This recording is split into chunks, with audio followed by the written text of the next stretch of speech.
I hope so आप सब ठीक होंगे। Let's start. चलिए हम स्टार्ट करते हैं। मज़मून है हमारा उर्दू, उन्वान हमारा है हुरूफ़े तहज्जी। हुरूफ़े तहज्जी में हमने कौन सा हर्फ पढ़ना है वो मैं आपको बताती हूँ। हमने पढ़ना है शीन। हमने क्या पढ़ना है? शीन। शीन का साउंड है श। शीन का क्या साउंड है? श।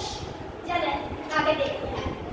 शीन श शाम, शीन अलिफ मीम नून। क्या बना? शाम। क्या बनता है हमारा शीन से? शीन शाम। आगे आते हैं। शे क्या है? शे शीन ये यो शे। क्या बना? शे शीन शे। आगे है शीन शरबत। क्या है? शीन शरबत। पढ़ते हैं शीन का। शीन श